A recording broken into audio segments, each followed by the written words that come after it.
Hello everybody, it's Melody. I'm doing my video post for discussion 3. I'm discussing the verdict that I decided for the particular case. So the issue is a lady named Mary Barnett. On January the 23rd, she decided to visit her fiance in San Francisco. She left her 6-month-old infant unattended at the apartment complex. When she decided to come back, she found that her infant was deceased. So she has been charged with second-degree murder, intentional murder without premeditation. So if she is convicted, she could face up to 18 years in prison. So what I did first was I went ahead and read some of the witness statements. So first we have 3 witnesses on the prosecution side that I read. One witness was her neighbor. Her neighbor stated that Mary was a horrible mother. She was always drinking and partying. She saw lots of beer bottles in the trash can. She said that it didn't seem that the 6-month-old infant was very well taken care of. She feels like Mary was entirely irresponsible and she was just not a fit mother. The next witness on the prosecution side was Officer Mitchell. He was the officer that responded to the initial call that Mary, the defendant, had made to the apartment. She stated to the officer that she knew she was leaving the infant at the apartments unattended. She knew that she was leaving Allison alone and that she wouldn't be back for a while. And she just felt like she needed to get to California to her fiance at all costs. So that was what she stated to the officer initially. The third witness on the prosecution side is the psychiatrist, Dr. Parker, that she had been seeing. He had been seeing her for a while. He felt that she was competent on January 23rd. He felt that she didn't have any indications of any mental illness, and that she was very aware that she was leaving her child, Allison, alone and unattended, and that it would cause great danger to her and even possibly her death.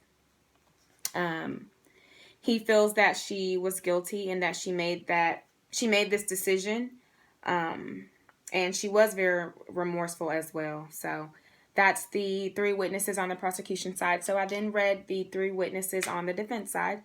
The first person that testified was Alice Jones. That's her best friend. She thinks and believes that Mary is a very fit mother. Mary loves her child, and Mary was just under a lot of stress and depression, and that Mary wanted to go to California to get things situated with her fiance. She also believes that she doesn't think that Mary realized that she left Allison alone unattended because she felt that Mary really, really loved Allison. So the next witness was her doctor that she sees on a regular basis. She sees Dr. Bloom twice a week. He stated that she was very mentally ill. She suffered from postpartum depression. She had alcohol abuse. She was going through a state of depression, desperate. She was anxious, and she lapsed into a serious neurotic state at the time. She became obsessed with trying to reach her fiance, and she would do anything that she needed at all costs. Dr. Bloom felt that she was completely unaware that she was putting her daughter in danger. So the last witness on the defense side is Mary Barnett herself. So initially, Mary Barnett stated that she knew what she was doing. She intentionally left Allison at the apartments. But during this actual testimony, she said that she doesn't remember that. She said that she needed professional help. She was emotionally disturbed, and she had no idea that she left Allison alone at the apartments.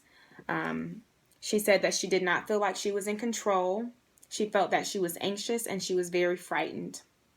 She said that she must have assumed that someone was taking care of her sweet baby Allison. So that's all of the witnesses and from the prosecution and the defense. The prosecution argues that Mary was fully competent and that Mary should be punished for child abuse and neglect. They feel that she killed an innocent infant based on her own selfish and personal reasons. And she just left little Allison alone conveniently just to die so she could do what she needed to do. So they feel that she's guilty. The defense argues that Allison had lost touch with reality, that she had no idea what she was doing, and that she is not a victim of intentional malice to the child. So those are the two arguments. I personally believe that um, Mary is guilty. And the reason I say that is because I obviously see that she has some type of mental illness, but I do think that at the time she was aware because that's what she stated initially. I feel that she probably could have been on some type of medication. I feel like if she knew she was going into a state of neurotic episode, that she could have gotten that controlled. I feel like she was just being selfish. I feel like she just wanted to reach her fiance at all costs, and she didn't care about her child. And it just goes back to me having my initial feeling of when she stated that she intentionally left her child alone at the apartments. I feel like the the verdict should be she is guilty of second degree murder, intentional with without premeditation. I really believe that. My decision started to waver just a little bit as I was reading the defense witness statements, but I went ahead and stuck with my initial decision, and I believe that Mary Barnett is guilty of second degree murder. And that's it. Thank you.